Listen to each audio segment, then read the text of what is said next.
I'm back. The course was the program. Oh my gosh. Ending a video is the worst. You need emerge? Immerse? You need to. What? Oh my gosh. Is this for real?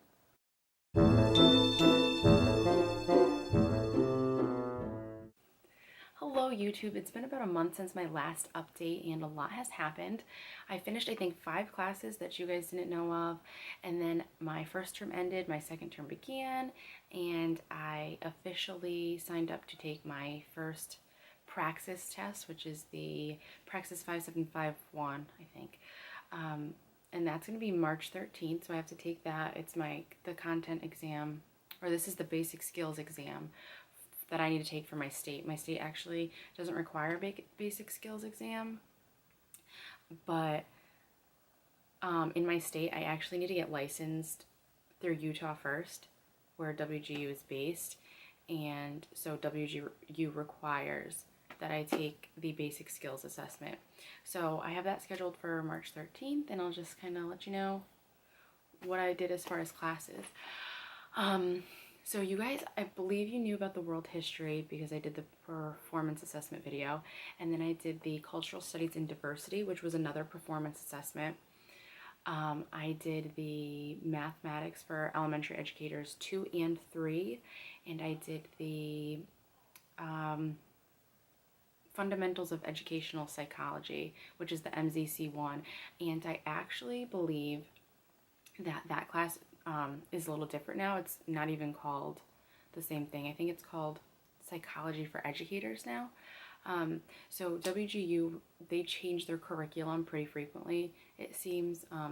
So the classes that I have on my degree plan are a tiny bit different than someone who would say sign up right now. They're basically still along the same lines, but they're not exactly the same. So I just finished the psychology one today. I passed that assessment. So now for my program, I only have 63 competency units left, and that is including the 18 for the demonstration teaching. So I'm in a pretty good spot. I'm planning on doing my demonstration teaching for the spring 2019. I have a lot of classes to get done because the deadlines for those are coming up this summer, and so I'm gonna have to do a lot of classes, but I really think I can do it. I've been studying really hard. I've been spending a lot of time in my classes, and like this month, I started on February 1st for my second term, and I already finished the 4 required classes for this term, and it hasn't even been a full month since I started. So it's been 24 days, and I already passed the 4 classes, so I'm really trying to push it so I can get to the spring DT, and I'm really confident that I'll do it. I'm just hoping that nothing too dramatic happens where I get set behind. So that is my goal as of right now, is to do the spring demonstration teaching. So with the math for elementary educators, basically what I like to do is once you get into the My Math Lab, which if you're a student there, you'll know what it is and you'll know how to get into it. You take the pre-test and see how you do, and then you go into like the homework tutorials. And what I like to do is I like to just do the homework questions, and there's a button on the right hand side that says like help me solve this, and I just like to redo the question over and over and over again until I get it on my own. And you can hit similar question at the bottom right hand side and it'll just give you a new question to do. So that's my strategy with that class, is just to kind of go over it, each question over and over again until I actually understand it, and it breaks it down pretty well for you. Sometimes they don't break it down as well. It's only on 1 or 2 questions throughout the homework, but for that I use the Kahn Academy. It's Kahn Academy, Academy, and you can just go Google that and type in what you need, and they're really, really helpful, and they break it down really well, and they give you like a practice test afterwards, and you don't need any kind of like login or anything for that. So I just do those homework tutorials until I get them right, and then you take the test and you just go from there for each unit. I did that with both the math for elementary educators 2 and 3, and I passed those both. Math 3 was a little bit more challenging for me. It was a lot of like circumference and radius and geometry questions, and it just usually Like back in high school, I was really bad at algebra and I was really good at geometry. But now, I don't know if it's because it's been so long, I seem to have done better with the algebra than I did with the geometry. But either way, I passed both of those. Those math are like finally out of the way. Now I just have to study the math for my praxis test.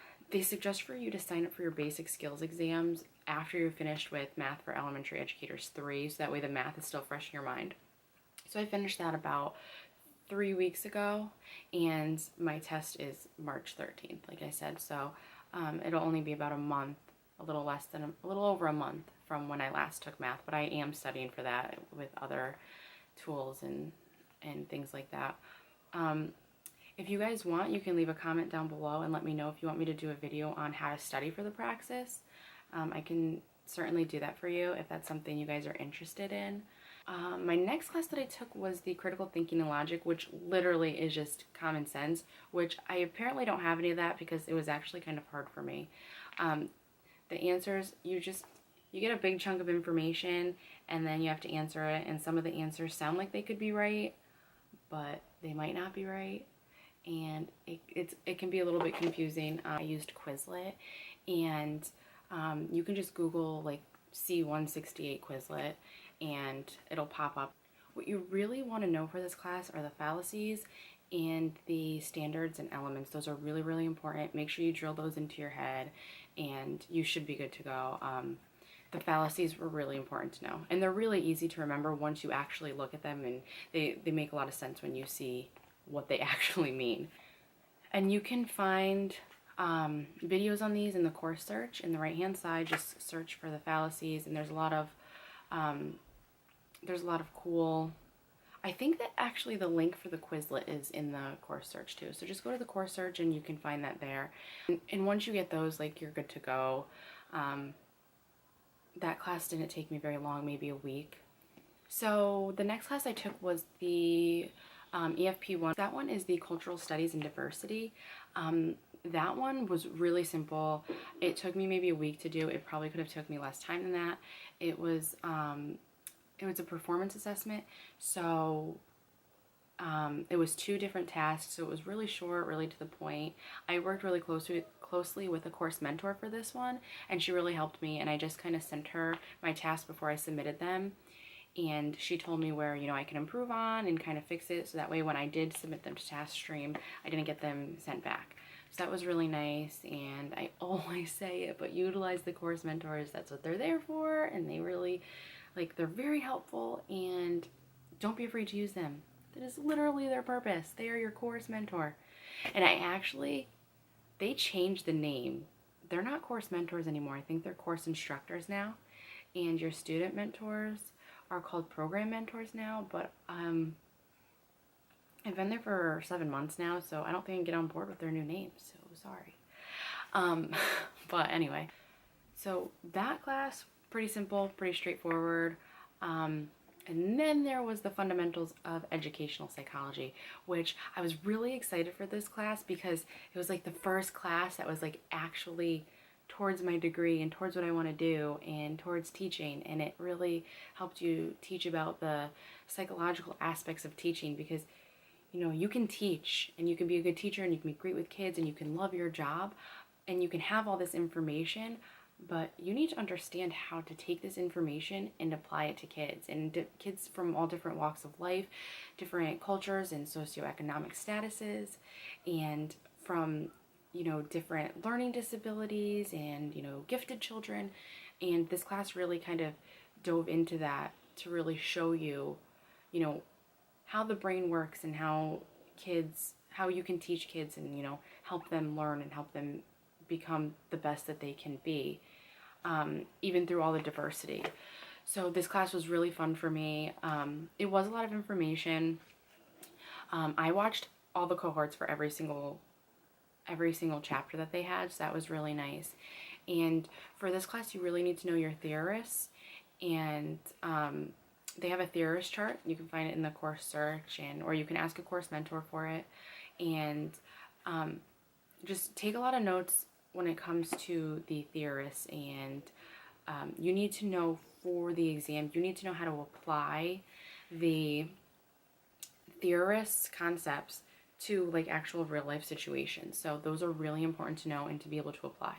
And there's this really awesome app for your phone called Drillster. And as soon as you start the class, on the first page of it, it explains to you how to use Drillster and how to download it onto your phone and stuff. And you can use it right on your computer too if you don't want to put it on your phone, or you don't use apps or whatever it is. But that app is really cool. It's like a test. It's like a quiz, and you know, it just gives you like examples. It just shows you like your progress for it, and like it gives you different quizzes. Like there's a quiz for every chapter. There's like an overview quiz, and it tells you how well you did. And once you open like the quizzes, like you don't have to finish them in any amount of time. You can just sit there and answer them if you get bored or something, which was really nice, because sometimes I'll just be sitting there. I'm like, oh, I want to study, but I don't want to get all my books out. So you just take your phone out, open the app, and you can just answer the questions. And you get feedback like instantly. So you answer the question, and it'll tell you right there if you're right or wrong. So it's really nice, and it doesn't count towards your grade or anything. It's just for extra practice for you. So that was really, really awesome to have, really beneficial, and it really, really helped me pass. So just make sure you know your theorists. That, I'd say, is the most important part of that class. And the pre-assessment was pretty similar to the objective assessment. I was pretty confident going into it because it was really interesting to me. And a lot of people are like, oh, it's like a really rough class, there's a lot of information. But I know that everyone's goal with this school is to get through as fast as possible, because it's competency based. You can finish, you know, as many classes as you can in one semester, but you also want to retain this information. You want to learn. You don't want to just know it and then have it fly out your head. You really need to push yourself into, you know, your studying and really learn it. Once you start getting into the program specific courses, like, it's really important that you know this information, because if you just try to zoom through it and just think of how can I pass this class as quickly as possible and not even retain the information, then what good is it going to be for you when you actually become a teacher and you're sitting there like, maybe I should have learned that a little bit slower, because I have no idea what this is now. And I'm not saying don't try to get through it fast. I'm trying to get through it fast too, but I'm also trying to retain the information. So go through your courses and study as best as you can while retaining the information, and get through it the way you can get through it. So that was the last course that I took, and like I said, I just took the assessment today. So my next class is, I think I might do the Fundamentals of Diversity, Inclusion, and Exceptional Learners next. But I might take a break because I have my praxis coming up in like 2.5 weeks. So I'm just going to focus on that. And I'm using like the Praxis Core for Dummies book. I got it on Amazon for like $20. Hopefully it's prepping me well. But so like I said, I can do a video for that if you guys want, on how to study for the praxis, or how I study, because I mean, my way is probably not the right way. But if you guys want that, I can do a video of what I'm using to study and everything, which really isn't a whole lot, honestly. But I can give you some of the tricks and tips that my mentor gave me to study for the praxis. And I'm also planning on doing a video for the WGU app, so I'll probably do that in the next week or two to have for you guys, just going over what apps WGU has for your phone and all that, and you know what you can find inside them. And I'm also working on a video for student perks that you can get through WGU, and just in general if you are a student in United States at a university or college. So if you guys want, I can also do a video of how I organize like my notebook. Like I said, I have like all my classes on a sheet of paper that says what classes they are, and I keep them all in my notebook. I just have this notebook. I got that when I got accepted into the college. They sent out like a information booklet, and I just put it in the front of my notebook. So it's my WGU notebook. And then I just have like my notes and stuff in here, and I can show you the different things that I keep in here to kind of stay organized, and to keep track with, make sure I'm doing enough competency units to get to where I want to be for my goal. So if you guys want a video on that, let me know below and I can do that for you also. But thank you all again for all of your support and for watching my videos. I really hope that they're helping you guys, and you know, I'm really enjoying helping people.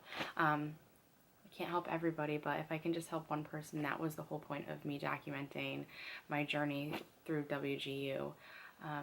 So if you have any questions, leave them below. As always, I'll try my best to answer them. If you guys are enjoying these videos, please give them a thumbs up and hit the subscribe button. I do plan on continuing to do these videos. Like I said, I have several ideas in the works, and hopefully they'll be coming out soon for you guys. I'll talk to you guys next time.